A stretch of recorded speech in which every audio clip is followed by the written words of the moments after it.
This is John Monson, your host of Rural Ruckus Radio and Podcast. This week, we have Tim Penny from the Southern Minnesota Initiative Foundation, one of our sponsors. We also are sponsored by Compeer Financial and the Community Economic Development Associates, CEDA, three organizations that I'm familiar with and have worked with well in my career over the last 18 years and have been honored to do so.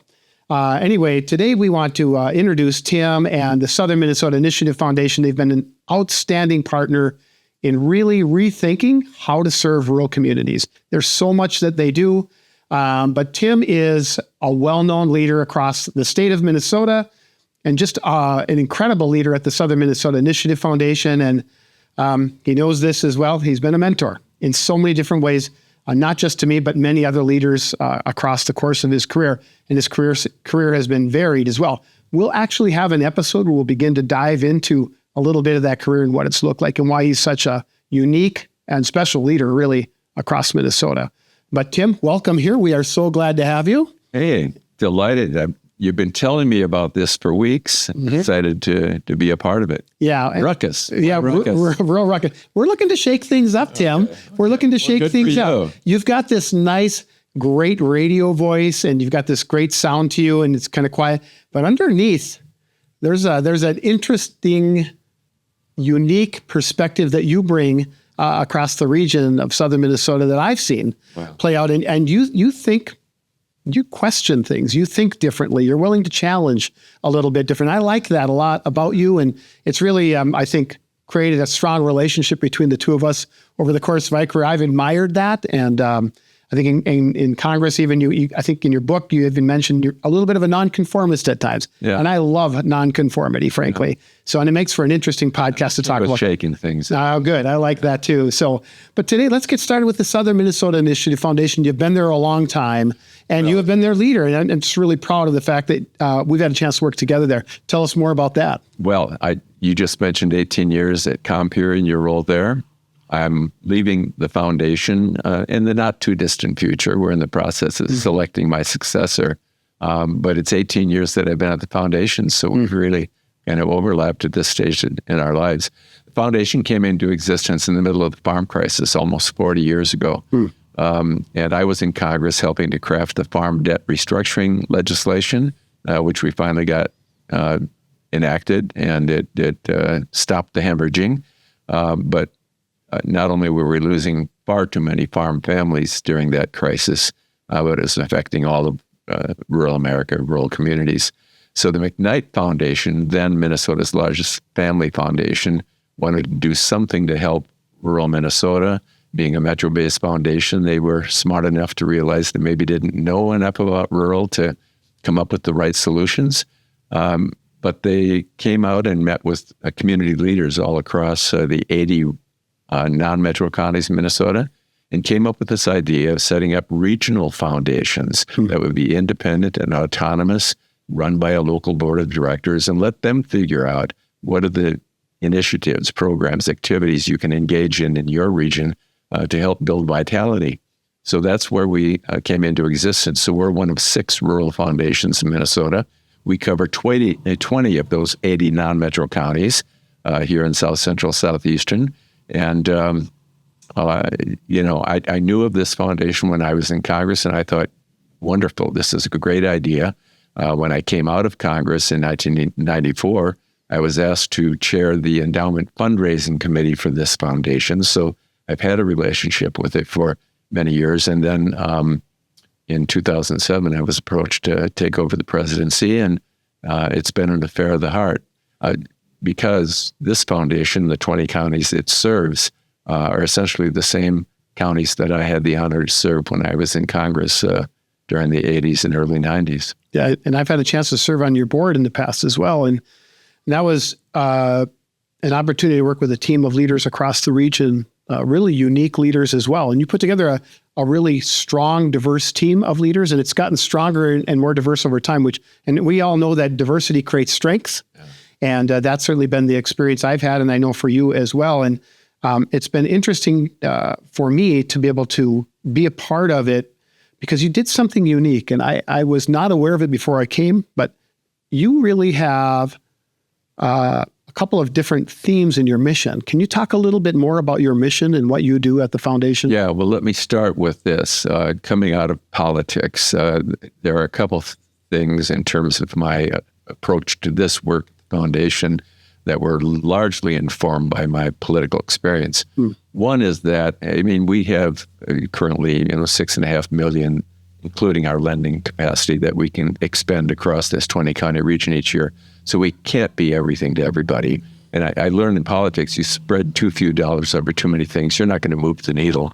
So we have tightened our focus around early childhood, entrepreneurship, and small towns. Those are our three buckets. And there's some grant making and a variety of other activities within each bucket, but those are our areas of focus. And why that matters is because then people know what they can count on SMIF to contribute toward, and to help build partnerships with other groups and organizations that are working on those same issues.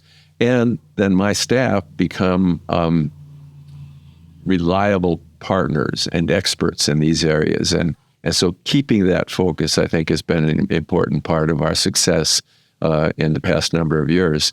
And related to that is collaboration. Everything we do is collaboration and partnership with other groups and organizations, Compure, CETA, the other sponsors of your podcast, local EDAs, chambers of commerce, early childhood providers, early childhood family education programs at school districts, all of these organizations in our region that are investing in entrepreneurship, early childhood, and the future of small towns know that we can be a reliable partner, and we build those partnerships.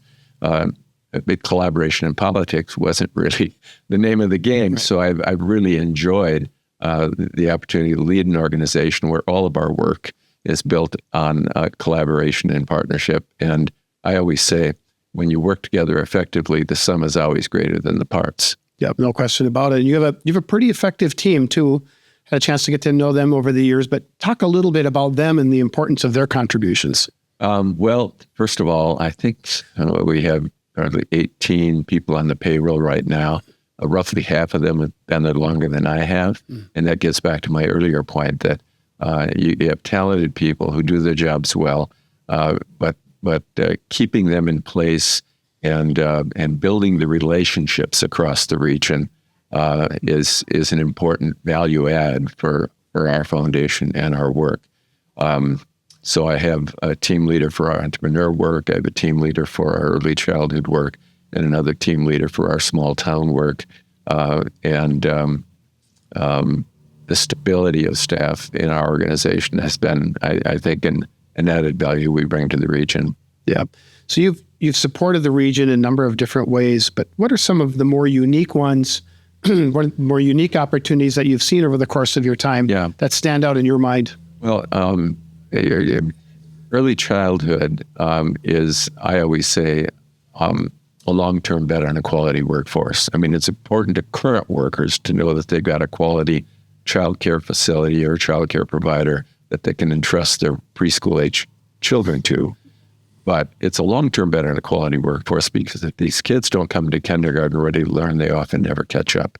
And so we know that we've underinvested in early childhood all across the country. And so our foundation years ago decided that with the resources we have available, and it's a couple million a year, we wanted to have early childhood be one of our focus areas so that we could be an added complement and supplement to what others are doing to invest in quality early childhood.